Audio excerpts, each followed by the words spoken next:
This is 931 days. 931 days. I've got my display on. Okay. It's incredible that I'm even doing this. It's remarkable. It's a gift. It's our only recourse in finding our son and getting answers. We need to get enough people to understand what is going on so that our representatives, our military, our country will demand answers for us. This has to be a grassroots effort to find Richard because our 15 plus agencies, including Homeland Security, the CID, that's the Criminal Investigative Division, the FBI, the DEA, the Customs and Border Protectors, the U.S. Marshals, the El Paso Police Department, the Mexican military and government, Department of Justice, Department of State, and on Bureau of Alcohol, Tobacco, and Firearms, um, and on and on. Texas Rangers, they have been rendered impotent.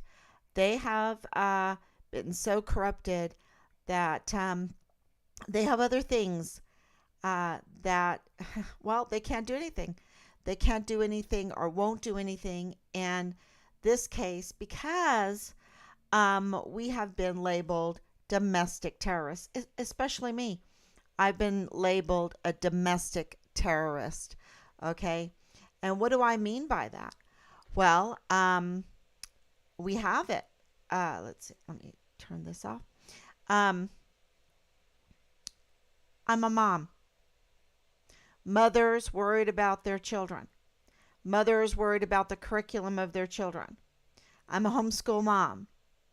Um, 20 years homeschooling. 20 over 20 years I was homeschooling. Um, and so, worried about what uh, is being taught as fact and how my children are being legally groomed. Um, and that's what I feel like in so many schools, what's happening just with the testing. You might not think that they're being groomed when it comes to sexual or with drugs or with disrespect or whatever. There was many things um, that I felt like they were being groomed on, and just having an argument with my children every day if they come home from school. I'm like, something's not right if I'm having an argument with my children every time they come home from school. It's not, oh, they're just teenagers. No, sorry, I don't buy that. I want to enjoy my children, and something is very wrong when they are in sour moods when they come home from school. And something is very, very wrong when they have to be given bubble tests constantly, when their curriculum books are being replaced constantly. Why aren't the books from 2 years ago just as good as today? Uh, we haven't progressed that far, no. And so there was many things that I wanted to stand up against, and I felt like since I was a teacher and was in the system, I knew that that would be a losing battle uh, because the powers are much higher, much greater than we all know. And so I just decided to homeschool, and I was a nervous wreck. I didn't know what I was doing, but I knew that whatever I did with my children would be far better than what was going on. And so I ventured in. And it's just been it's just been a huge blessing. And so now, if you're a parent and you go to the school boards and you want to take on that big, giant despair, um, you are called a domestic terrorist, and the FBI and the Department of Justice and the Department of Education go after you like you're a domestic terrorist. So uh, also, I was there. We were there on January 6th, and they called us a domestic terrorist. I'm telling you what you have heard as a narrative. And I know there are some pictures, but we need to see all the pictures. We need to see all the pictures. We do. We need to get to the bottom of January 6th. We really do, because I was there. And I was called a domestic terrorist. For what? For praying the Lord's Prayer? For passing out flyers for my missing soldier son? For passing out prayer candles for my missing soldier son? For walking through our nation's capital area, the mall area from the Eclipse. Is that Ellipse? Ellipse all the way to the Capitol in front of the Washington Monument. A very cold day. That's what makes me a domestic terrorist. Um, right.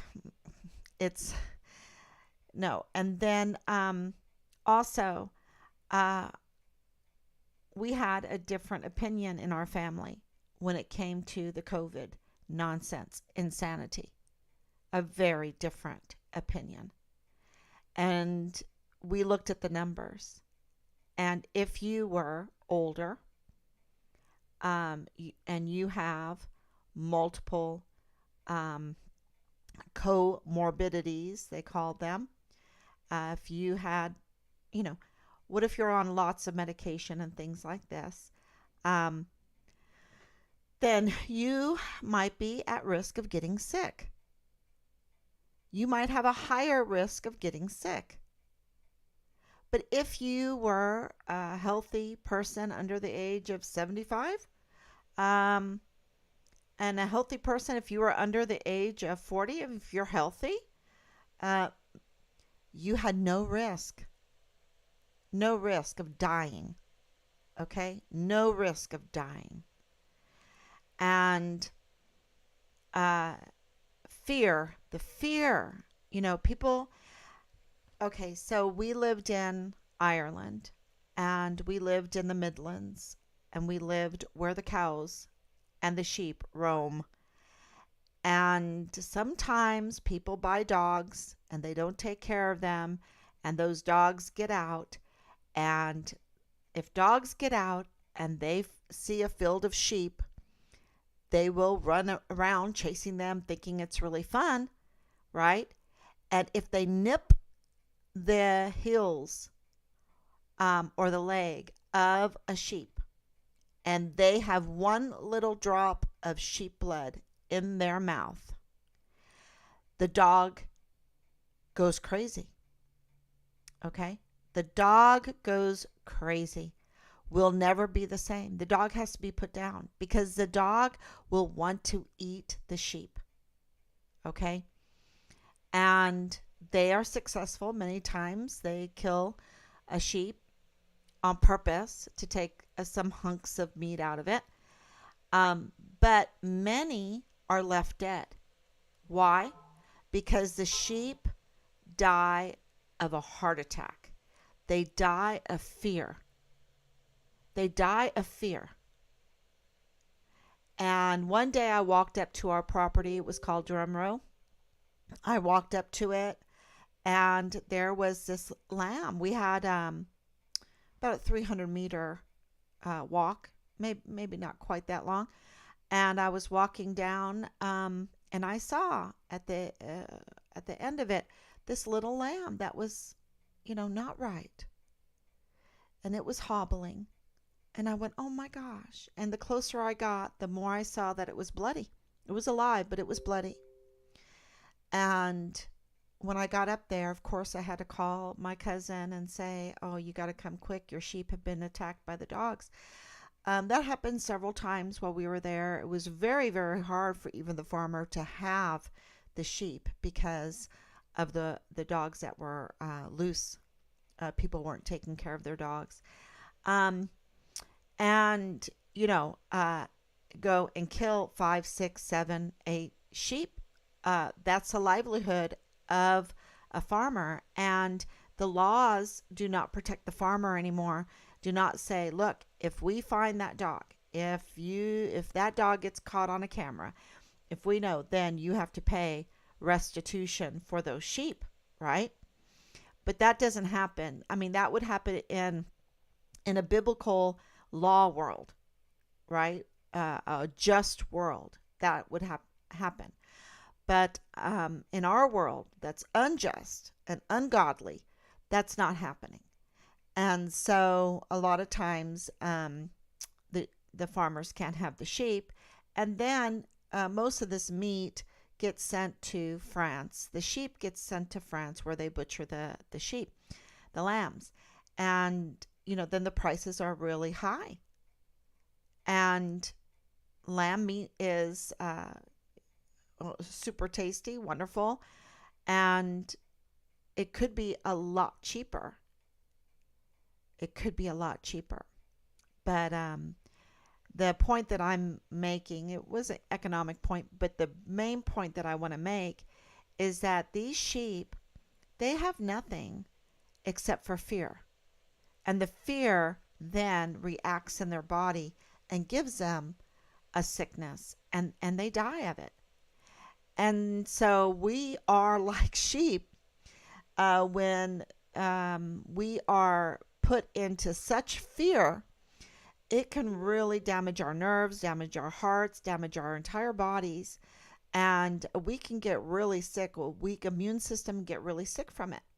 So, you know, what was happening during this whole COVID thing?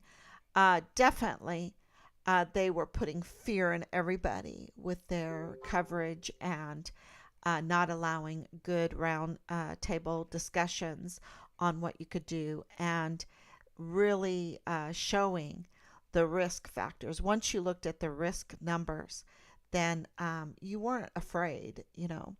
So, but, you know, they really, really put a lot of fear out there. And we had an opposing view on all of that.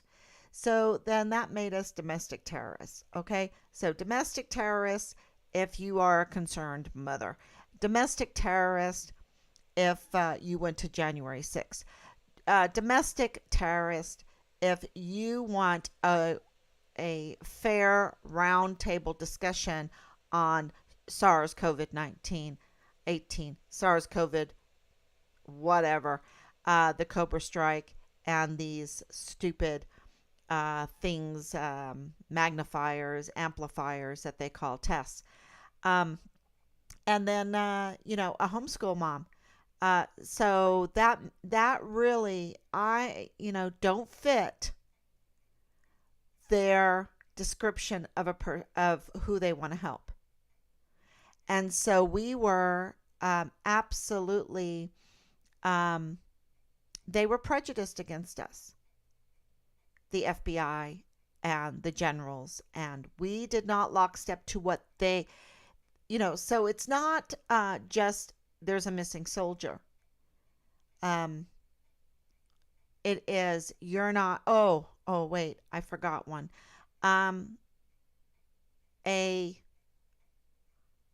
Holy Catholic Apostolic Christian. Okay.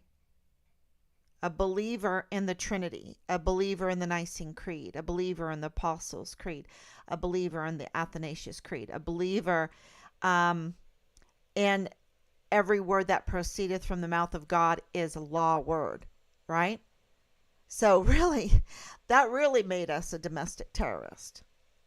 And they knew it because they checked our Facebook. They checked our lives. They did that before they even knew that we knew before we even called to see where's our son? Where's our son? So, they all talk about you have to be um, tolerant. This is a good time for the bell to toll.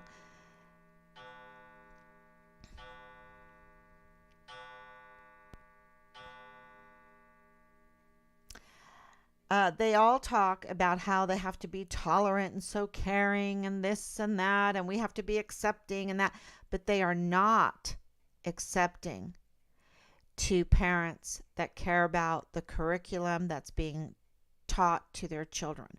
What books are you reading to my children?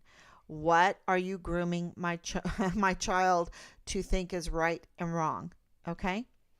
They are not tolerant to the holy apostolic Christian. I say that because of our Roman Catholic brothers and sisters really are being attacked, and being an Anglican, a traditional Anglican, yeah, I'm right there with them. Right there with them. So, and so we're seeing this in the news. Who they are promoting, who are they deeming domestic terrorists. And let me tell you, I check about every box of domestic terrorists because another thing too is they absolutely knew I was concealed carry. So concealed carry, holy apostolic Christian woman, mother worried about the books of curriculum being taught to the children, and January 6er.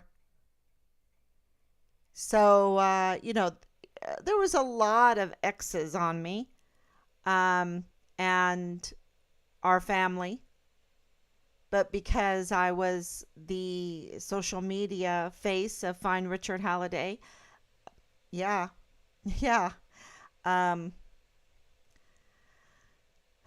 definitely, and they don't even know us.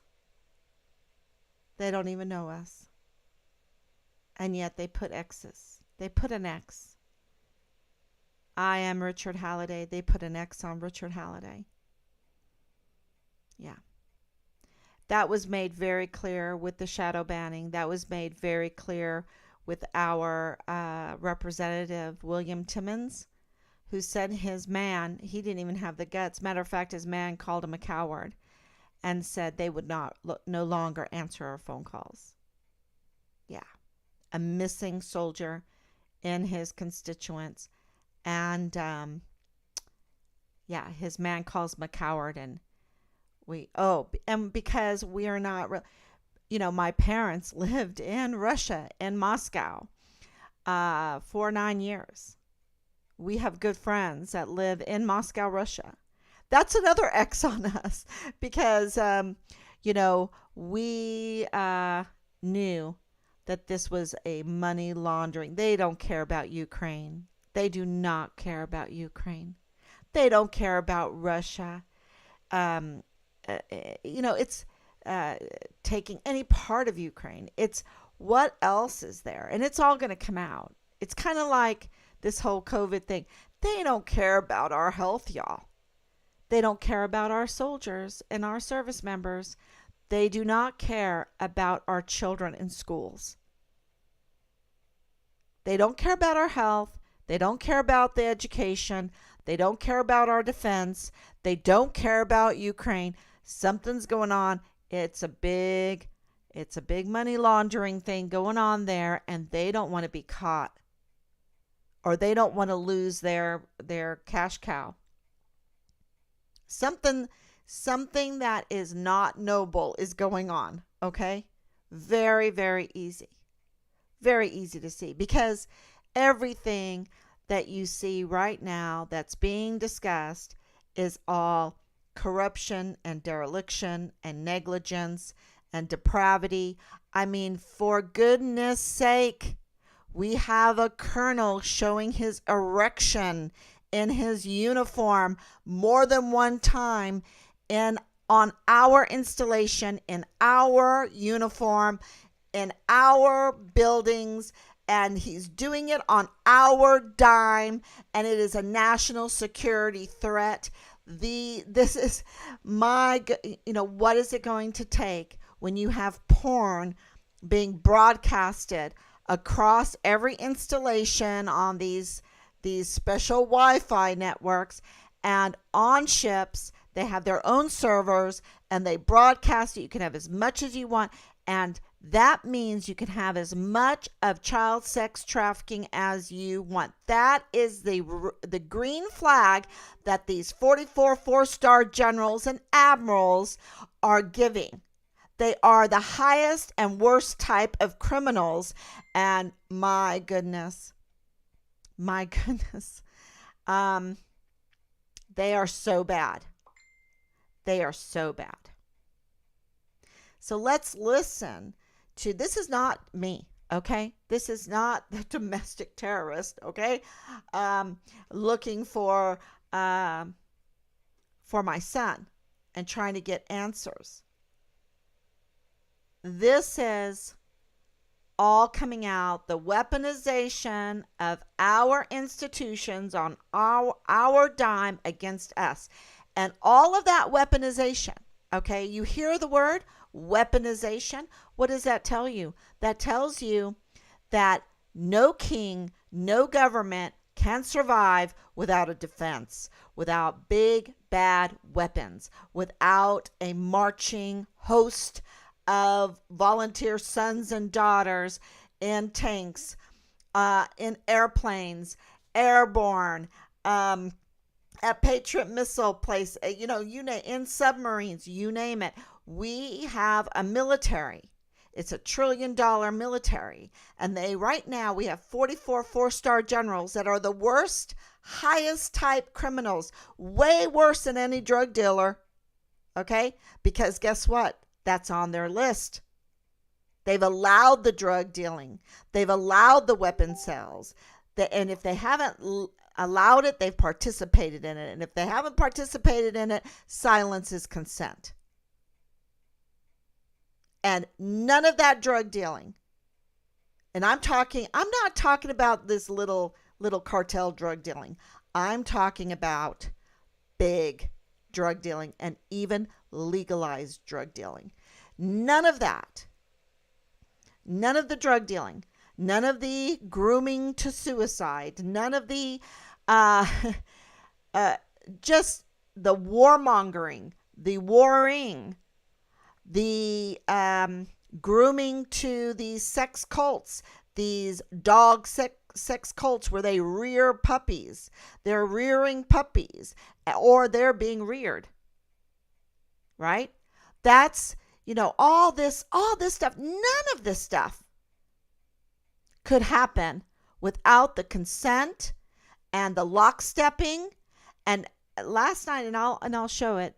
I'll show it. I hope that I have it lined up. And it was at the State of the Union address, and Biden is telling, what's the guy that they call Pencil Neck? What's his name? I don't know what his name is, but they call him Pencil Neck. Telling him, I need to talk to you about Cuba. Watch out, Cuba. Watch out. They're coming for you. These are the highest type criminals. And General McConville standing there next to them. And it was like he wanted to French kiss Biden or something. I mean, he was just like, it was weird. It was so weird. It was so weird. I don't know. And then you have Dr. Jill not worried about COVID at all with her nice kiss. It's just so they don't care about your health. They don't care about the education of your children, the curriculum of your education. Maybe the grooming of it, but they don't care about the true education, the healthy education of your children. They don't care about our national defense. They don't care about our border. They don't care about the drugs. They just don't. And they do not care about the defense of the Constitution. They do not care about our right to bear arms. Okay, so I have a lot of X's. I have a lot of X's. So let's look at some of these. This first one is pretty good. Weaponization within those federal agencies, but Democrats don't want to hear it. The White House trying to brush off the entire thing as a political stunt. It's Rich. My time in Congress, I have never seen anything like this. Dozens and dozens of whistleblowers, FBI agents coming to us, talking about what's going on, the political nature at the Justice Department. I'm deeply concerned about the use of this select subcommittee as a place to settle scores, showcase conspiracy theories. Justice must remain blind. Those that do not uphold these responsibilities cause a negative ripple effect throughout the agency in the field. It's as if there became two FBIs. Americans see this, and it is destroying the Bureau's credibility, causing Americans to lose faith in the agency. I didn't know Lady Justice was blind. No, she's not. She's not? She's blindfolded. That's what I thought. You didn't. The people who are making the allegations in front of the American Invented the political stunt. You must be embarrassed, almost humiliated by that tape we played. I feel pretty okay about it, actually. I wanted to get through to protect them unless and until they have the ability to speak publicly. That's why we're having it. Hold on. But let them speak. And at that point, you can tape record it or they'll send you the transcript. Go to Jesse. Oh, which means she agrees with me. So now you're running the B block, Judge, huh?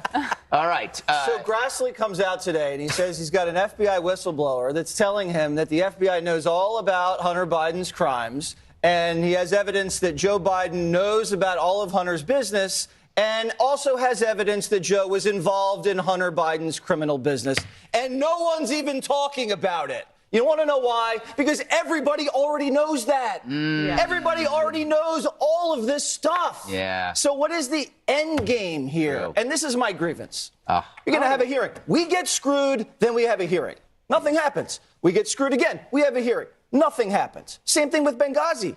They just got these guys to sign NDAs, and it just goes away. They don't care about our service members. Justice Department. We don't have the Justice Department. You refer to the Justice Department. We're investigating the Justice Department, and then they laugh at us. Okay, then DeSantis gets elected. Trump gets elected. What's he going to go in there and fire Chris Wray? Last time anybody did that, he got impeached for it. He got a special counsel down his throat. Or you go in and you leave Chris Wray in there, and then he blackmails you.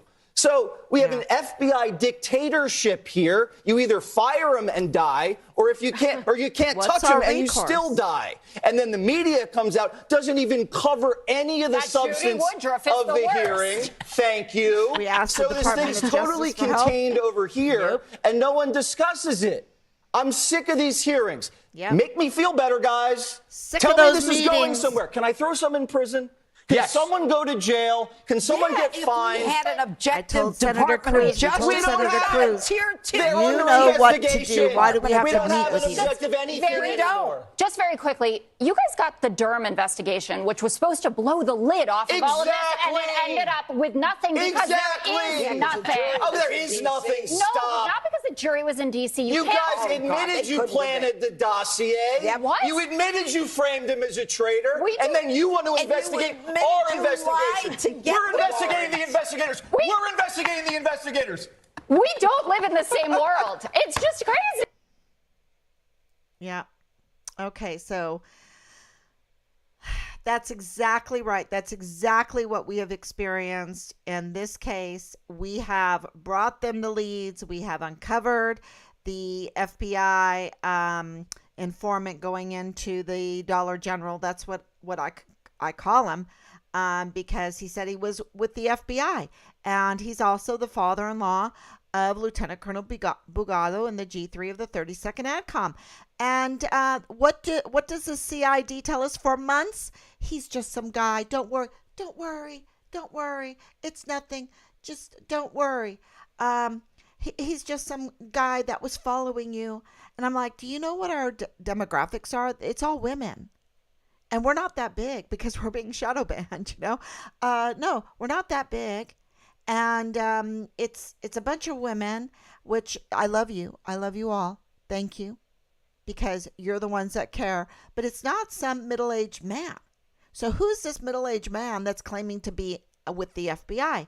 And then, the FBI, we turn that in. They say, oh, well, he's not a special agent.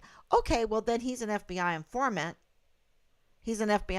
Then months later, we find out who he is. He has a record. He has 3 taxis. He's Palestinian. And he is the father-in-law of Lieutenant Colonel Bugado in the G3 of the 32nd ADCOM. Wow. How did that happen? He's not just nobody. He is somebody. He's somebody very, very, very important because that's Richard's command.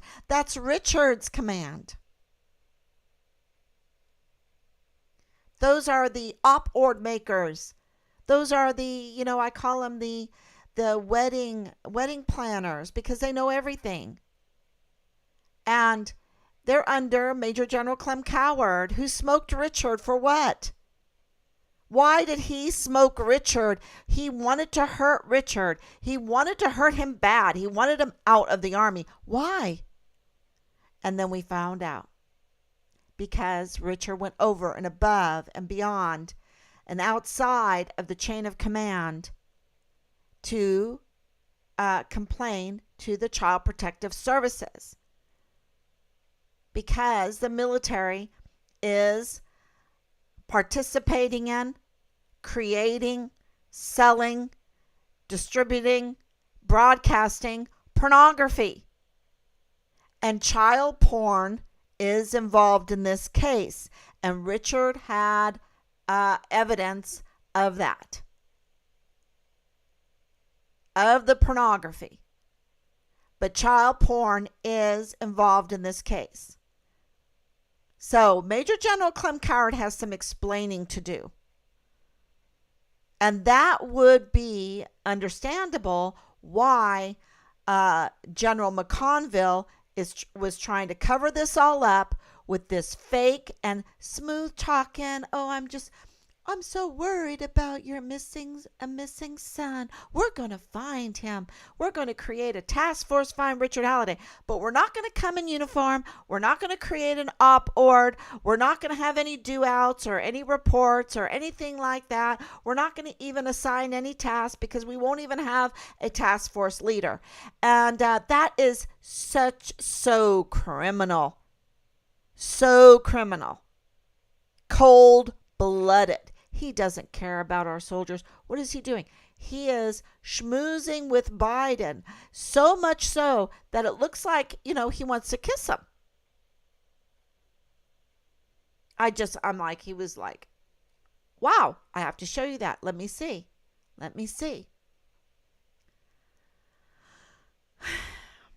So we have these X's on us because we discovered that the father-in-law, FBI informant, that's what we think. We know he's not a special agent. We knew that when we saw him. But he said he's with the FBI. And he said that the FBI found Richard in Juarez, Mexico, dead. They were looking for his remains, and they found him dead. And we can't get any representative, any senator, any news agency to scream that because that is huge, especially when you're hearing about all of these other different things that the FBI is corrupt in doing. Like this one here. Let me be absolutely clear about one thing. This is coming from Ben Harnwell. Let me be absolutely clear about one thing, my dear FBI. I also totally and utterly reject the Second Vatican Council and the current papal pretender. You can take my rosary beads out of my cold, dead hands. The radical Catholic traditionalists you fear are waiting for you.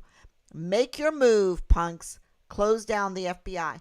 So the FBI has targeted these Catholic traditionalists. I'm right there with them. Yeah, they want to attack Mother Mary. They want to attack rosary beads. They want to attack the Nicene Creed, the Apostles' Creed, the Athanasius Creed. They want to attack the sacraments, confession, the Lord's Supper, baptism, marriage, unction. I'm trying to remember all of them.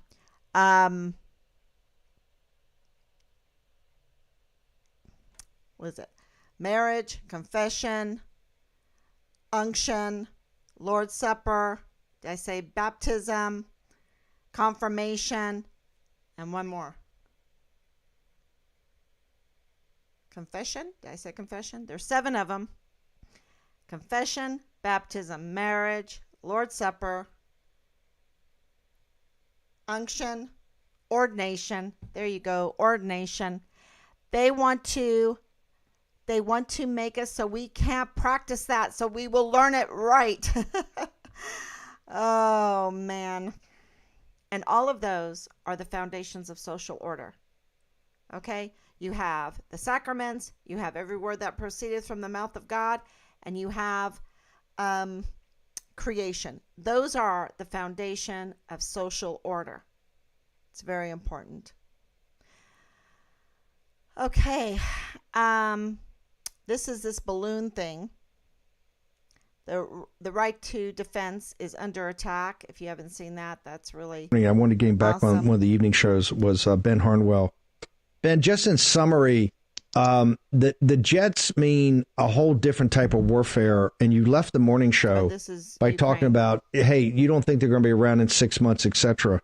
But is that the thinking in Europe? Is that what you're coming up with? Because they're dug in now, and they're saying, hey, we can hold them off in eastern Ukraine, and we're going to pivot to go liberate Crimea. All we need is fighter aircraft. What's your assessment? Well, to riff off what I said. Oh yeah, so this was about Ukraine. That they weren't going to be around, and we keep putting weapons in there and hundreds of billions, and then now we're finding out that they're not really getting it. It's all being money laundered to different people and different things. It's such a mess. It's such a mess. And here it is again that the FBI are targeting traditional Catholics.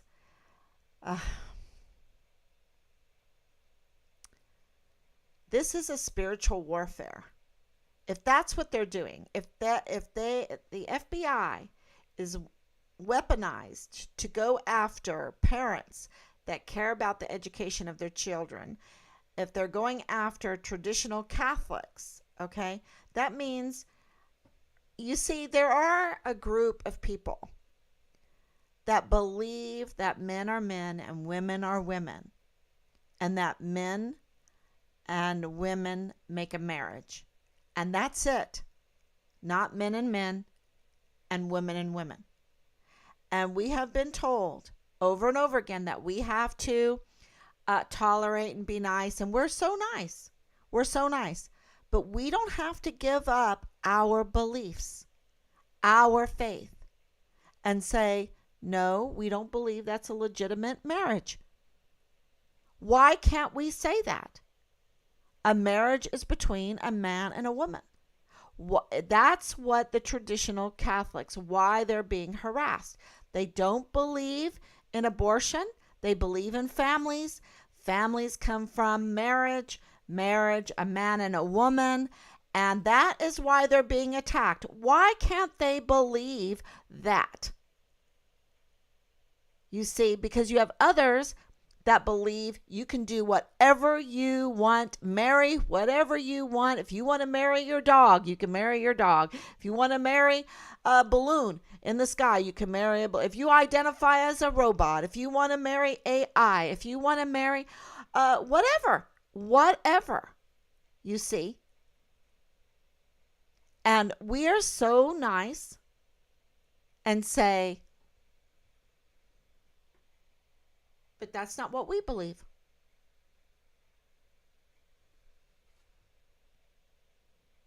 I believe in the definition of marriage as stated by God. Period.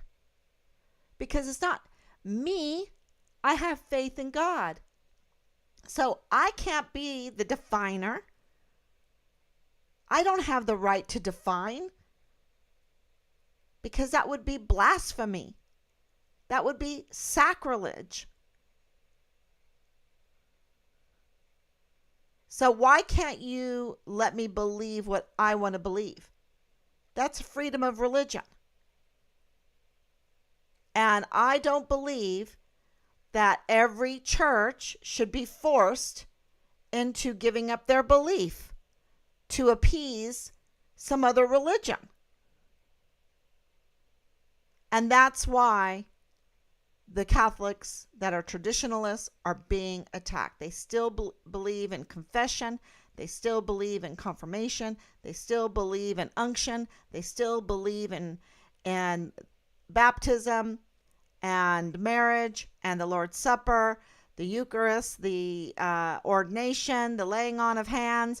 They still believe in the sacraments, and they defend them. And why can't they defend them?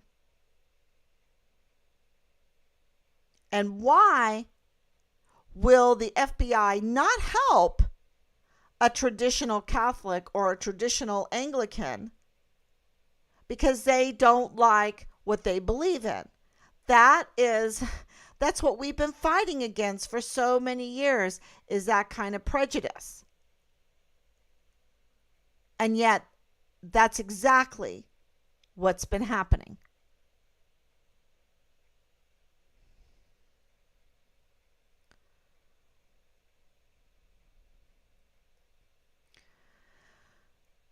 Inspector General report for the Department of Labor. Now, House Republicans say it is the greatest theft of American taxpayer dollars in history, and that it happened on Democrats' watch. Listen. We repeatedly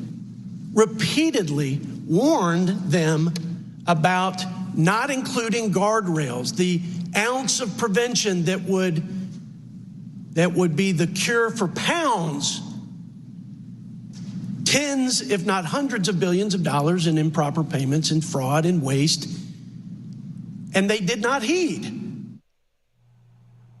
Well, the committee reveals thieves stole as much as half of the $878 billion taxpayers spent on unemployment insurance alone during the pandemic.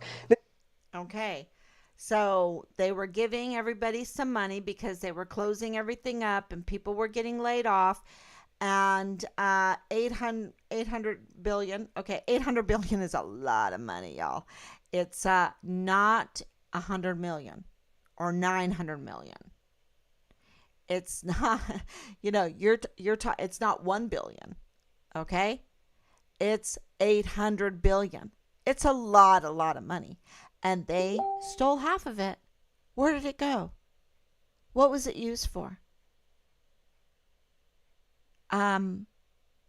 Outright theft. And nobody is accountable. And this was all happening while we were trying to find our son, and things were they were insane. And I kept saying that this is insane. So many insane things. And I was minding my manners because I was thinking someone is going to wake up, like General McConville, he'll wake up. But no, y'all, the business plan is too big, and their employees and they get bonuses, and they get big staffs, and they get it all. They get our prayers, they get our respect, and he's standing there looking like, wow.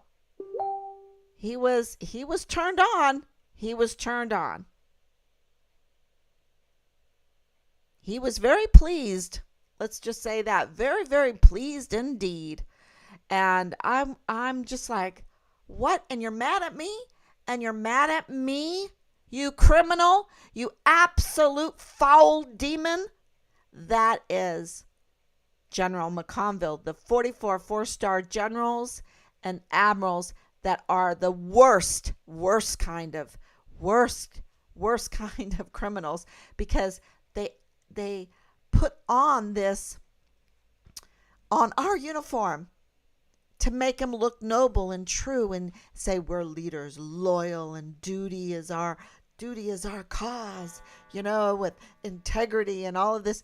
And they're quite the opposite. They're very, very the opposite.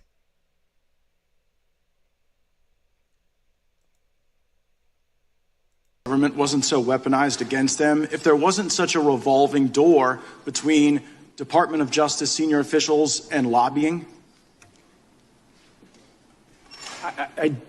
I don't quite follow the premise of your question, sir. It's pretty easy. There's a revolving door between senior officials at the DOJ and the lobbying profession. Do you think that gives the public more or less trust? There are rules governing what employment, and this is based on my understanding, I've been government for 15 years, governing what post-government employment can be. One, what individuals' actions can be once they're employed elsewhere, but also what they're allowed to do. Lobbying is influence peddling, and you are the principal at the Raven Group, which is a lobbying firm. And I would observe the reporting of Project Veritas, where Jordan Tristan Walker, who's a director of research and development, said on a recording, one of the things we're exploring is why don't we just manipulate COVID ourselves, mutate COVID via directed evolution? Pfizer is a revolving door for all government officials. It's pretty good for industry, to be honest. It's bad for everyone else in America. Pfizer is one of the clients of the lobbying firm that you're a principal of, isn't it? I do not represent Pfizer. I do not know, sir. You're a principal of the Raven Group, right? No, that is correct. Mr. Chairman, I seek unanimous consent to enter into the record the clients of the Raven Group, which include Pfizer. Without objection. Not just Pfizer, but Google as well. And in response to the Twitter files, we saw a statement come from the FBI where they said correspondence between the FBI and Twitter show nothing more than examples of our traditional, long-standing, and ongoing federal government and private sector engagements. Are there such engagements between the FBI and Google? When you say such engagements, sir, I don't quite. Does Google engage with the FBI, Mr. Williams? I don't work for either Google or the FBI, sir. I'd have to again point you to your own client list that you advertise on your own website, which includes Google. Does it surprise you that at the Raven Group's website, Pfizer and Google are clients? It does not surprise me, sir, no. The Soros-funded Open Society is one of the clients as well. Does that surprise you? Sir, I don't have our client list in front of me right now. I will, assuming that's what it says, I will take your word for it. Yeah, I would think that maybe one of the legislative initiatives we could pursue would be to tighten this revolving door that folks at Pfizer and folks at Big Tech seem to freely acknowledge, in which you seem to be the incarnate of the revolving door. Mr. Baker and Ms. Parker, I want to assure you both. Yeah, and that's really, really important. And there was another, I think it was right there, very late. And the point that was made is that the FBI and the Department of Justice is using private companies to do what the Constitution will not let them do outwardly. So they're going through a back door using these companies to shadow ban, to manipulate, to attack, to sabotage, and call it asymmetric warfare tactics, call it military operations, because the Pentagon is involved in this, okay? And this was so clear during this whole case. And just think about this. Some senior leader was sent to the military police guard mount to groundlessly smear Richard to the military police there at Fort Bliss in El Paso so that they would be disgusted with my son and would not put their best foot forward. You know, it was like a psyop. Let's not look for Richard, right? Because he's not worth looking for. That's kind of the psyop that was being done. And,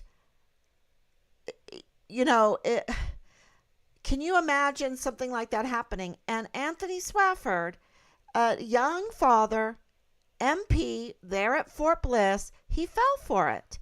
And he even went to his housing social media to dissuade those service members and their family members that were helping us to distribute flyers, to dissuade them from even helping us and passing out flyers because Richard's character was not good enough to help.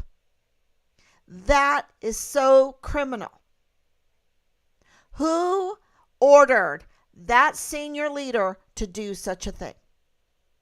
Who did that? Because I want to share this.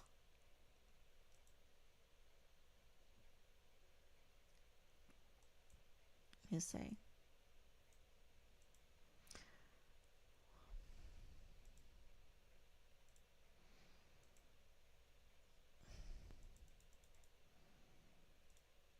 Okay, let me share this.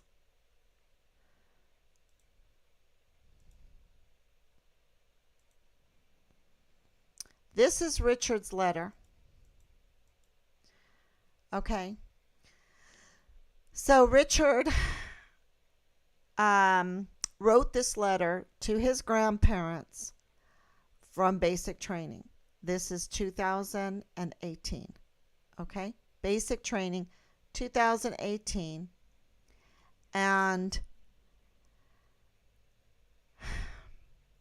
this is such a point that I want to make.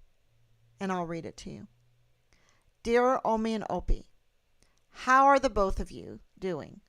Basic training has been one stressful experience, but at the same time, it's been a fun one.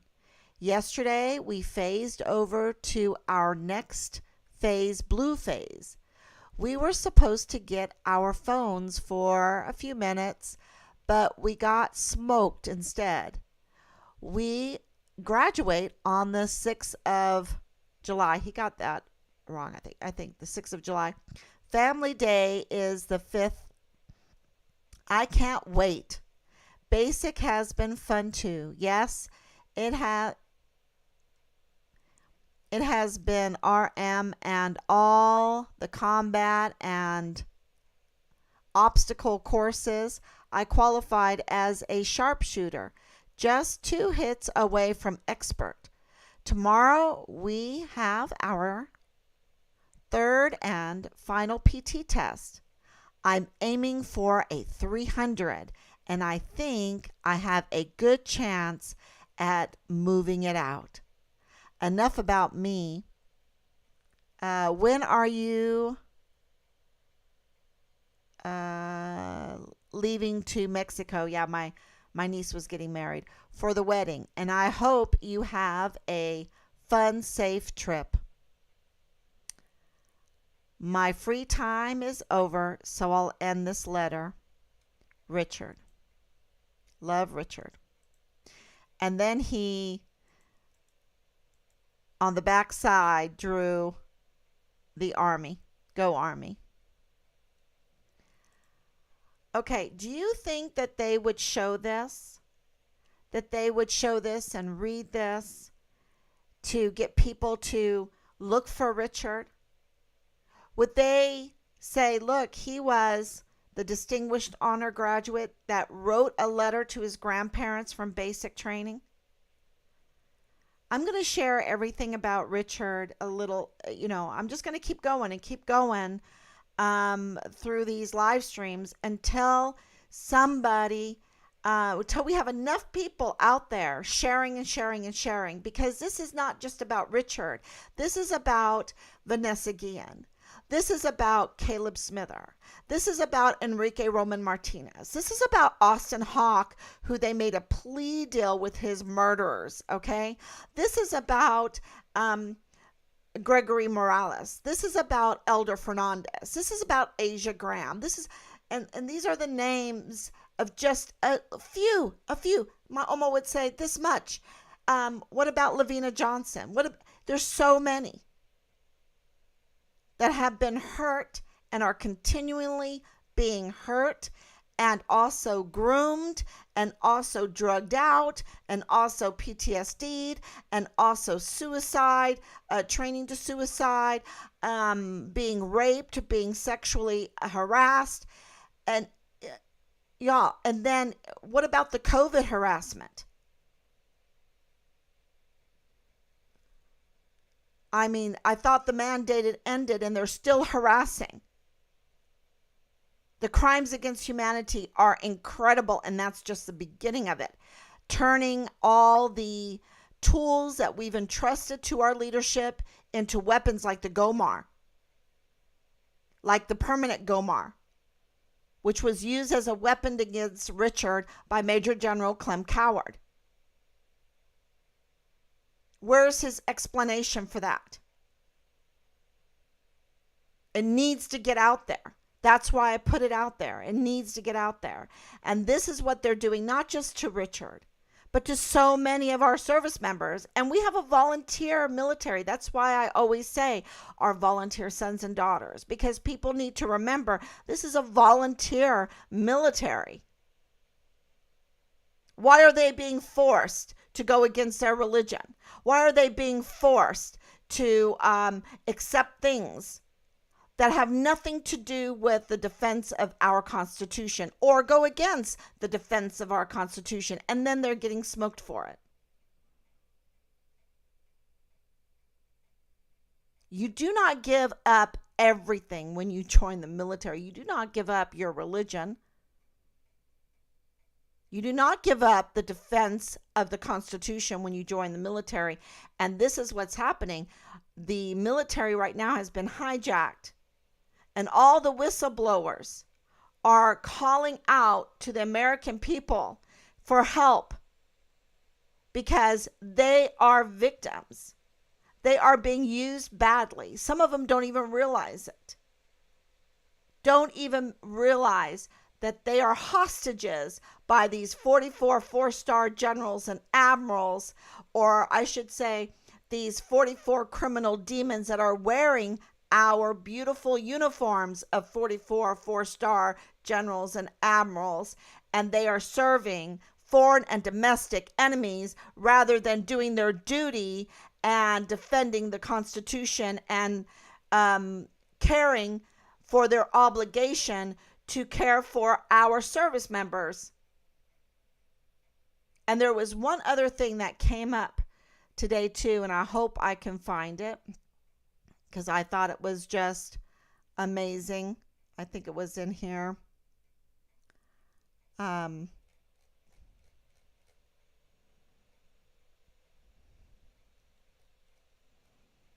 Maybe it was Ben Harwell, but I'll have to play it when I can find it. But it's talking about that there's never been, maybe this is it.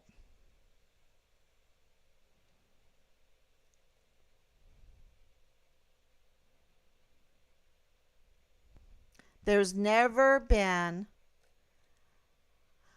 an explanation, and maybe it was on that one post that I kind of left too soon, of why they're going to war in Ukraine.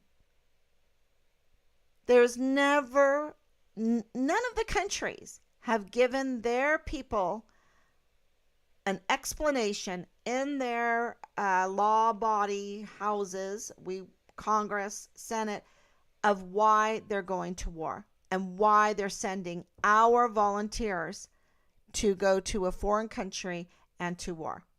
And it hasn't been voted for. And I think that's really, really important because for a long time, I mean, I still remember, I'm old enough to remember, and I'm not that old, that they would have to declare war. Okay? They would have to give an argument in Congress and declare war before they're funneling billions of money out there that turns into trillions. And then not only that, but sending our volunteer sons and daughters to go fight these battles. What? To make these weapon factories a lot of money, just like the Cobra Strike factories a lot of money. It's so disgusting. It's so evil.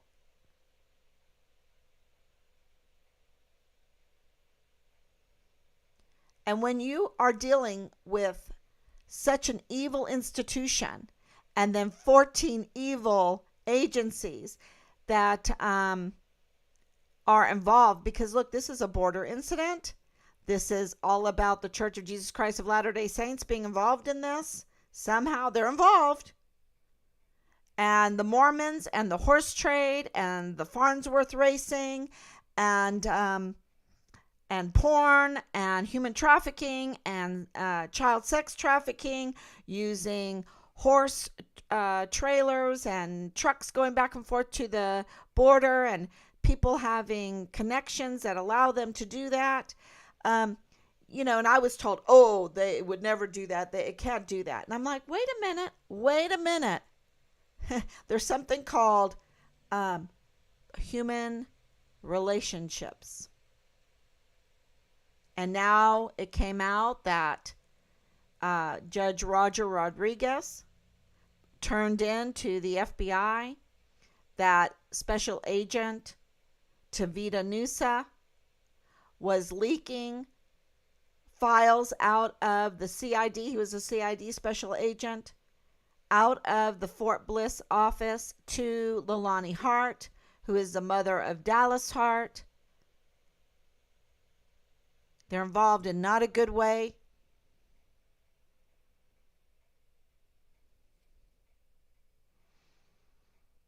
And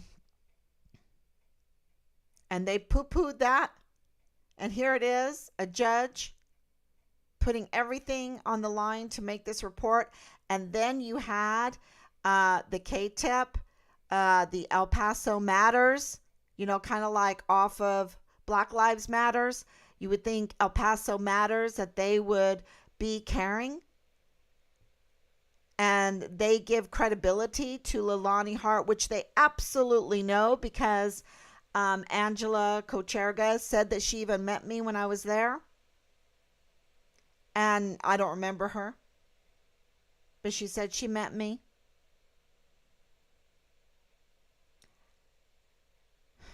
And she absolutely knows that Leilani Hart is part of this case. And so she risked the case of a missing soldier for something that was absolutely not substantiated, something that was absolutely ludicrous, ridiculous, that would give some credibility to Leilani Hart. And she's not credible because we know a lot of what's going on with all of that.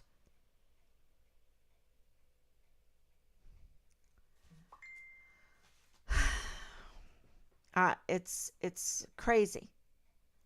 Absolutely crazy. So I wanted to share one more thing. Let's see. Okay. This is what I wanted to share.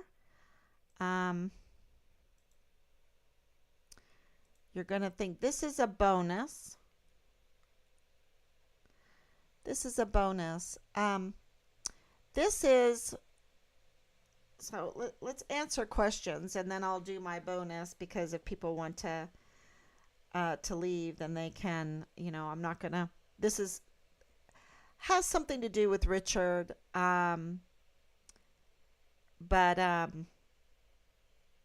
people might not want to participate or hear it. Danielle, thank you, Danielle. Thank you so much for coming on. It is because Vanessa was Roman Catholic. Vanessa was Roman Catholic and traditional Roman Catholic. And the FBI, yeah, they are going after the traditional Roman Catholics.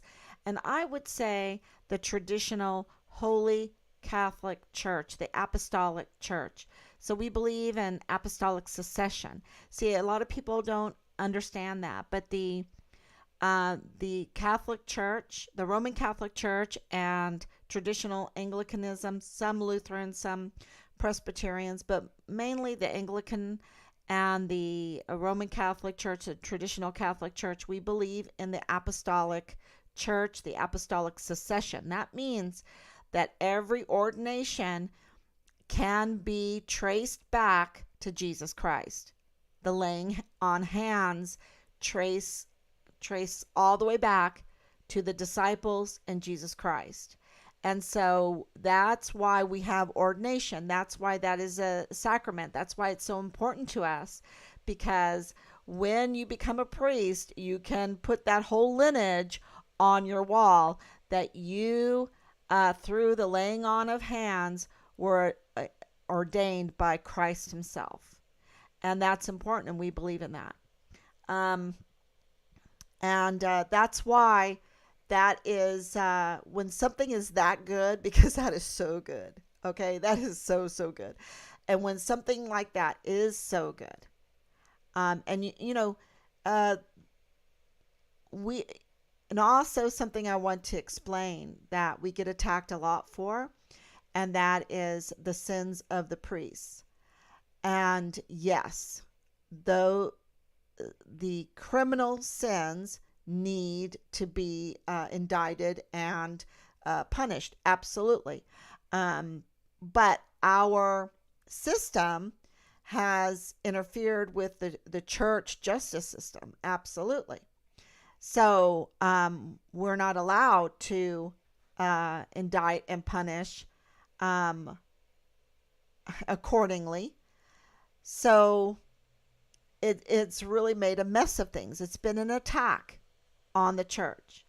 But for character issues, okay, if you don't like a character of a priest, or anyway, whatever you think of the priest, he wears vestments and he is apostolically ordained. And so his problems, his human frailties, do not hinder whatsoever any of the sacraments. So the Lord's Supper is just as holy, and baptism just as holy.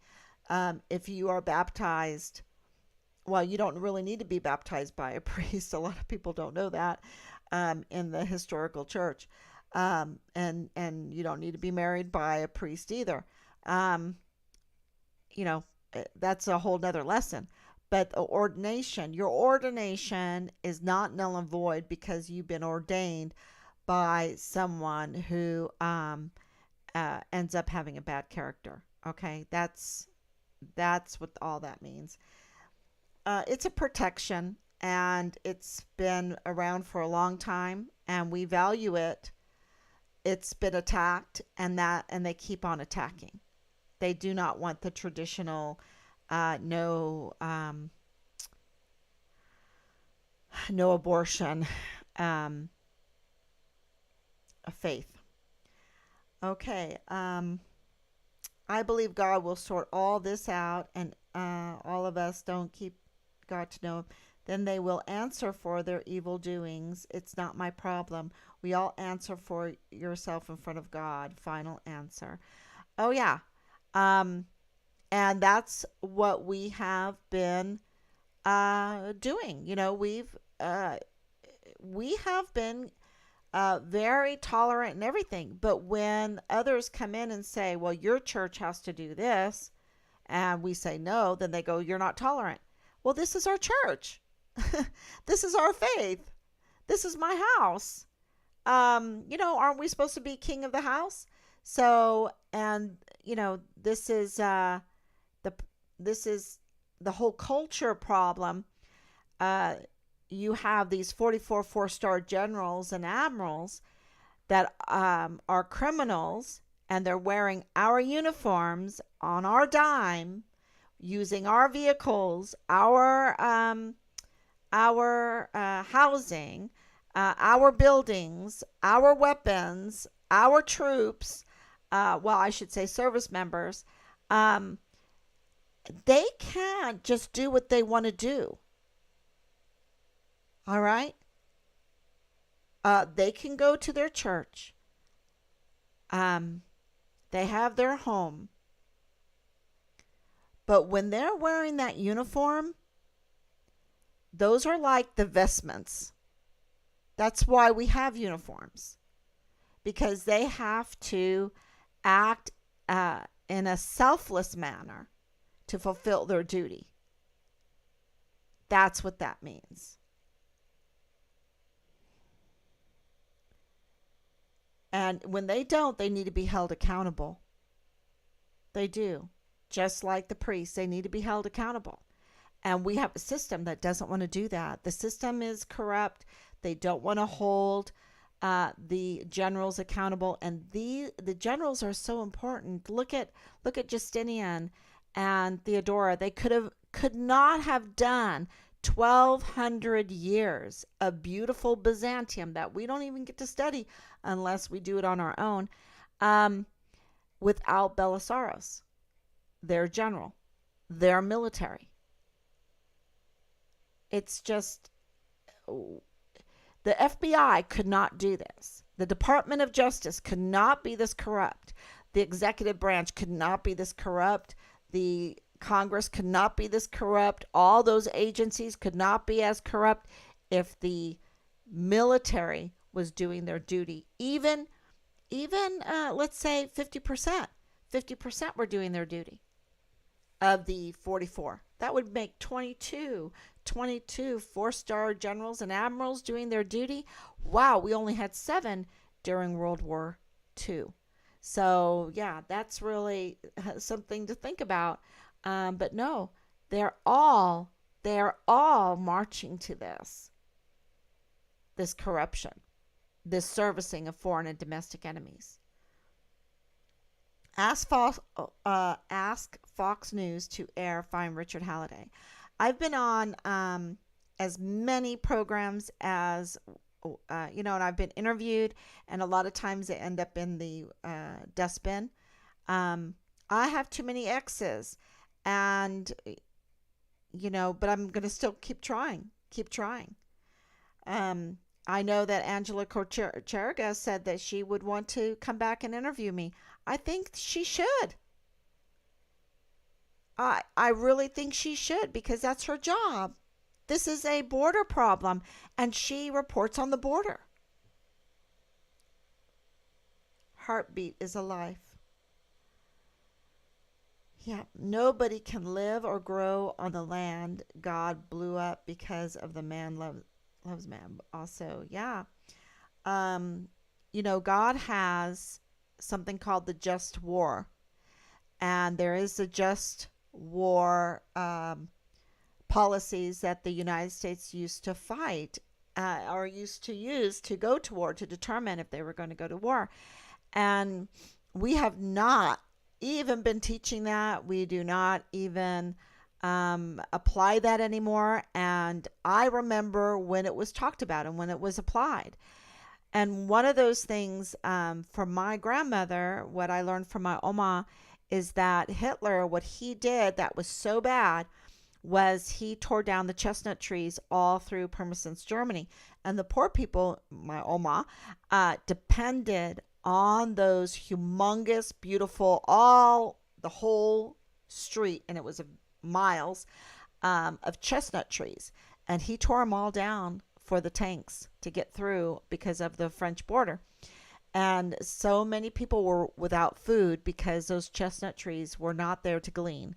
And so that is against God's law. That's against God's law. So there's a lot of laws in just war that, I shouldn't say a lot, but God sets down how we're allowed to fight each other. he sets it down because he protects the children. He protects the poor. He doesn't want people to go hungry. He protects the land. He protects the animals. He is love, right? He is love. And without love, we're just nothing. We're just nothing. And I think I should talk about more of that coming up to Valentine's Day, because absolutely there's so much hate right now, and there's no love, because love is to care about the health of the people and the poor people and our finances and our service members and so many other things. And why should we have leaders that don't know how to love? You know, why shouldn't we? You know. Okay, God gave free will, so all do what you do, but you best be knowing God and the Word. And it is written, the world will get worse, but keep your eye soul to God. Yeah, and you know, that's called premillennialism and or dispensationalism. And you know, the Church of the Roman Catholics really are all millennial, so they have a different view of end times. And then for Anglicanism, it's historically, along with Presbyterianism, historically, not now, is postmillennialism. And I am more of a postmillennialist. I think the world is going to get better and better. I don't think it's going to get worse and worse. And I think that has held me over really good during this horrific couple years, 3 years. So yeah, I really do believe the world is going to get better and better. And Kat, that's a whole Bible study right there. Because God is in control. So how can it get worse, right? You know, it might get worse for some, but at the end of the day, for all of creation, it's going to get better. And I know people go, but the heaven and earth are going to pass away. Well, you know, anyway, that's a whole discussion. But I'm really a positive person, and I believe that God is also. And if God is love, then he's going to have victory. I know he has already victory. It's already written, and it's already a done deal. And so that's kept me really going during these hard times. So thank you so much, and please share. And now I'm going to do my bonus, because through all of this, I found this book, and I'll hold it up. And something has happened. Let me see. Go down. And it's called Is the Bible from Heaven? Is the Earth Aglow by Alex Gleason. Because my husband got me this map behind me right there. If you can see it right there. And I was like, wow, that's a cool map. How do you use it? Is there a guide? And, I don't know. I said, well, I'll look for a direction book or whatever, a book to go with it. And sure enough, I found it. And it's this book, right? There's the map. And so I bought it. And it is, this is kind of a bonus that I wanted to talk about. And it's 1893. It was copyrighted in 1890. So it's no longer in copyright. And so whoever is printing these, thank you very much. And I'm so glad that I was able to buy it, because you could go and read it online once upon a time until just a couple days ago. And I went online and I got the PDF. I downloaded the PDF, and of course I bought the book, and I wanted to read through it. And I've always been a math science person, and of course homeschool, and I thought, oh, this book sounds intriguing. Let me read it during this whole thing with my dad and with my son, so that my mind would think about some other things besides the vile, vulgar messages that were being sent to me. that, the psyops, the thinking about how the generals absolutely know, because Richard put in the Child Protective Service complaints, which triggered the IG being all over the barracks. And yet the command sergeant major tells us while we're there, he didn't know he had a missing soldier on his rolls. Things like that go through. And then, of course, Dolores going to the FBI with her source saying that they took Richard over to Juarez and killed him and dumped him there, and he was in uniform. And so when you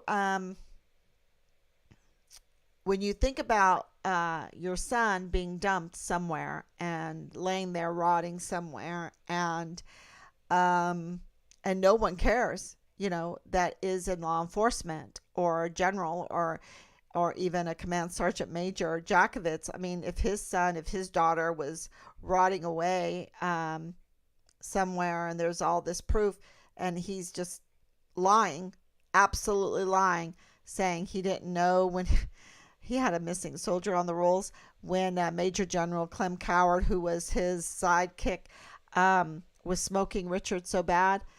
Absolutely, don't give me that, And so these kind of things were bad for your psyche, right? They were bad for your psyche. So I thought, okay, I'm going to read this book. It's biblical, and I have to tell you, it's probably, and I'm not quite finished, because this kind of book you have to read probably a dozen times to totally understand. I'm serious. It is that rich. It is that incredible. It's there's a few books that I absolutely have changed my life. And when I talk about my favorite books, the Bible is it's just not even in play, because it is so much higher than any other book. Okay. So, I want to make it clear that the Bible, number one.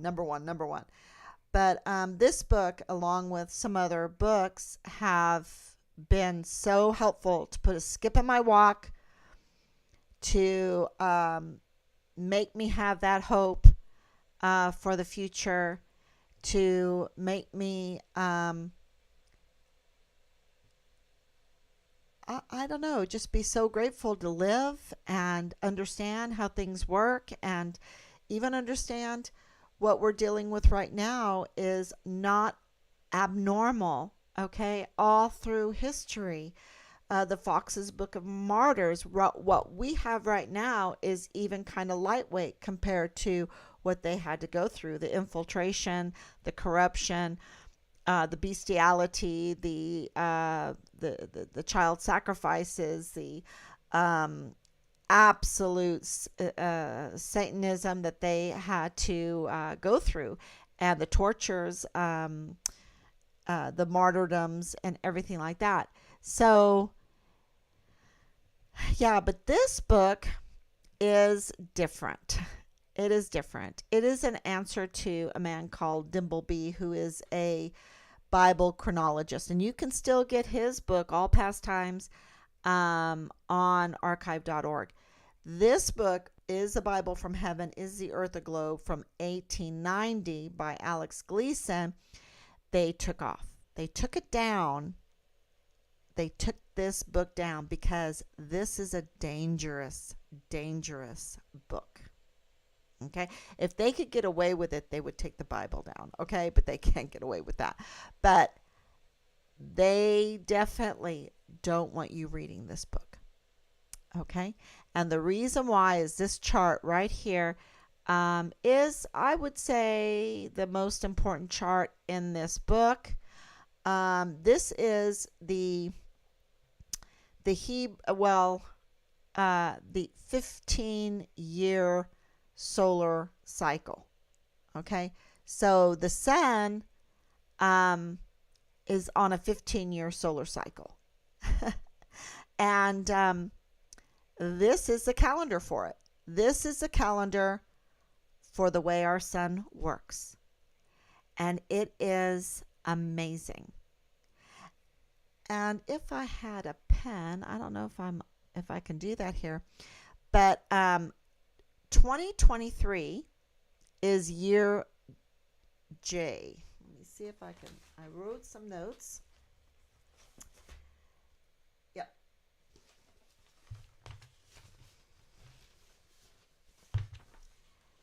Yep. 2023 is year J right here. Okay, and see if I got this by memory because I've really been working on it. And right, that third month, you see this third month? That's our December. So J, the third month, the 26th, right there, is when Jesus was born. They can absolutely pinpoint with this solar cycle calendar, along with the lunar cycle, along with the transits of the planets, along with like the Book of Common Prayer. That's one of those books that I said, because when you have a Book of Common Prayer and a missal like the Roman Catholic Church, you know exactly when you're reading a passage. And that's when Jesus read from Isaiah 61 in the temple. They know exactly that it happened in year J on this 16th right here, which would be February 16th. See that 16 right there? And that goes to 30 days, which, so this is a different calendar than the Gregorian calendar that we use, okay? This is a solar cycle calendar. So the days are the months are 29 and 30, 29, 30, 29, 30, with intercalary months every third month. You see? So that's how they make up for time, is every 3 months, where we have leap year, right? So and we also have 30 and 31 days. So this is a different kind of calendar. This is a solar calendar, and this is what the Hebrews kept. And every one of these days is a Saturday. It's a Sabbath, because the old Sabbath was a Saturday. So this 16 right here in J is Isaiah 61, which is amazing, because we use in the Anglican Church, in our church, we use a Book of Common Prayer that dates back to, I think it's 1549. And so we know exactly which days what scripture was read. And it's just such a great calendar. It's just a great timekeeper. It's a great timekeeper. This is a great timekeeper.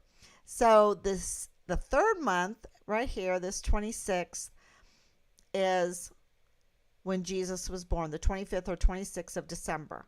They know when he was born, and this is a long story behind it. Get this book if you want to know, if you're interested in knowing the calendar according to the sun and the moon and the transits, and of course the eclipses, and of course historical documentation from Josephus, to also missals, to also history, everything. So it's called the 5 lines of astronomical measurement. So I really, this has been so helpful in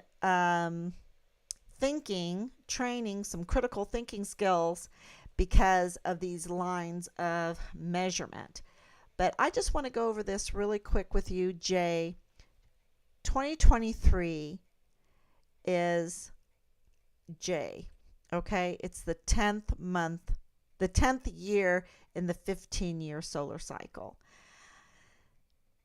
Jesus was born in the 10th year of the 15-year solar cycle, okay? He was also on this day 30 years later, 2 solar cycles later, when he was 30 years old, because you had to, when you were ordained as a priest, you had to be 30 years old. You had to have lived through 2 solar two solar cycles, and it had to be on the self-same day.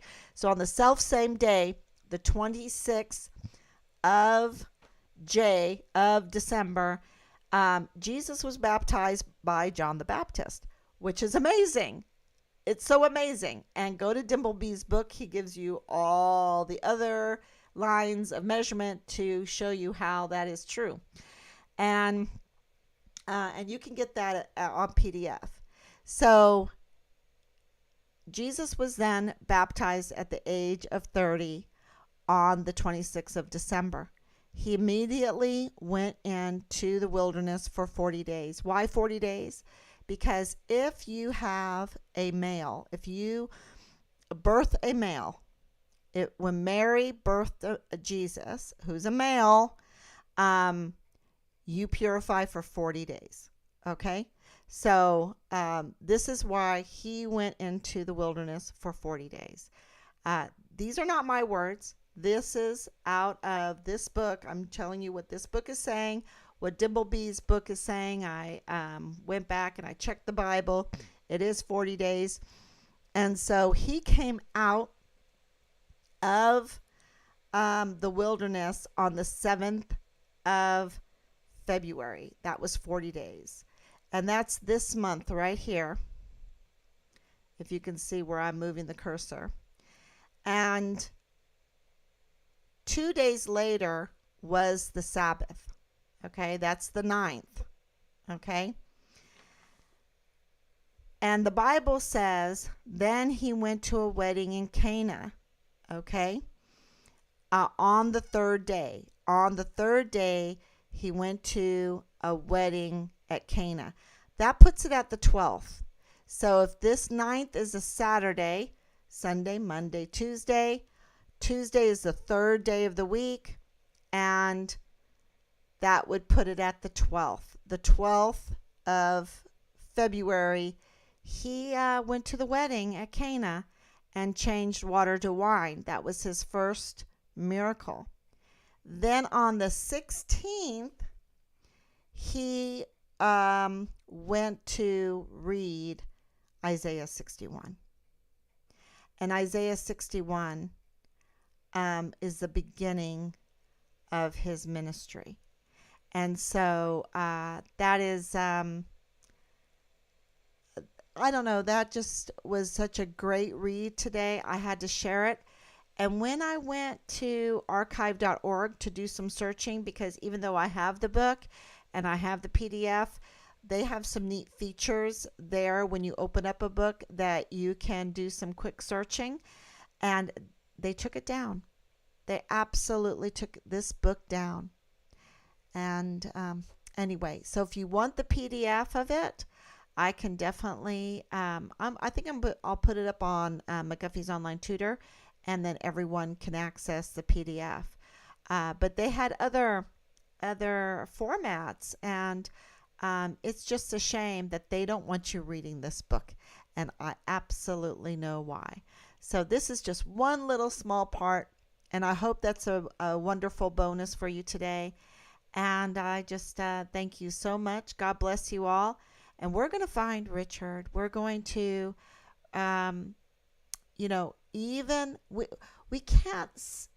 This is something that I've been, I think God has been teaching from the beginning of this, is you cannot march with these criminals. You must stand for who you are. You must stand for God, and you must stand for truth, and you must stand for what is right and what is good and what is noble and true. And I sound like Samwise Gamgee, but he got that from the Bible. What is praiseworthy? We've got to stand for what is right and what is good and what we want for our children and our grandchildren for in the future. And so, as angry as and my husband goes, you haven't been angry. You've been doing so good. You are so controlled because, this, what we know behind the scenes and what we've experienced behind the scenes through this time. And now we see the corruption in the Department of Justice and in our military leadership and in our law enforcement, in the FBI, and so many others, so many that they've weaponized our agencies against our own people and our own service members. And to experience that while you're finding out the horrific information that is surrounding your missing son,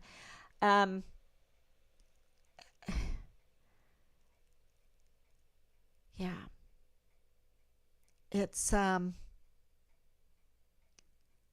you cannot let them get to you. They want to get to you so that you destroy yourself, okay? That you are in such despair.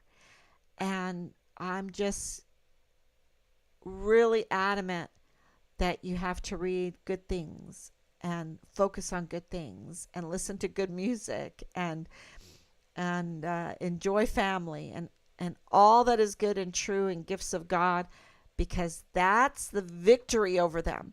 That's how I know we're going to find Richard, is the good and the gracious and the wonderful things in this world that God has given us. That's how we're going to find Richard. So, because people will want that, you know, I think so. I know some,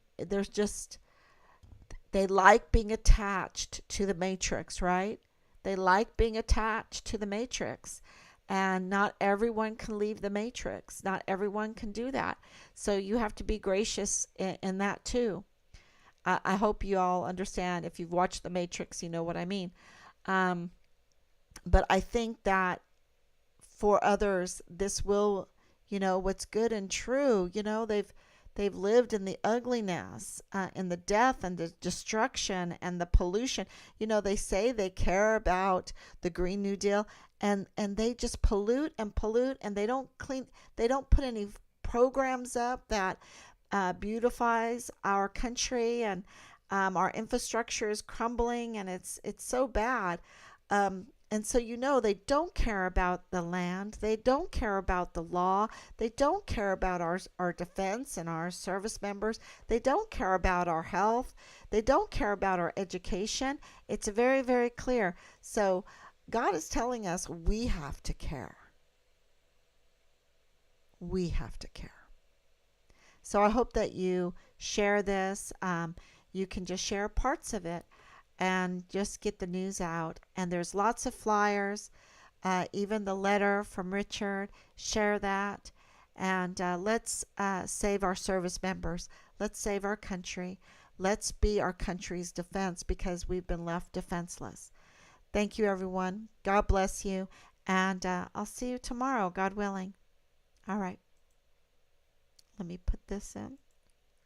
There you go. You can call me 941-677-0060 for if you have any credible information leading to finding Richard, especially about the child porn, the pornography, the truck, the movement over the border, who shot him, was he in uniform, what part did Major General Clem Coward play in this? Does Command Sergeant Major Jakovich or Command Sergeant Major Jones know more than what they're telling us? And these things. And there is a $150,000 reward for that credible information leading to finding Richard. And here's the rest of the information. So thank you so much. God bless you. And I will see you tomorrow. God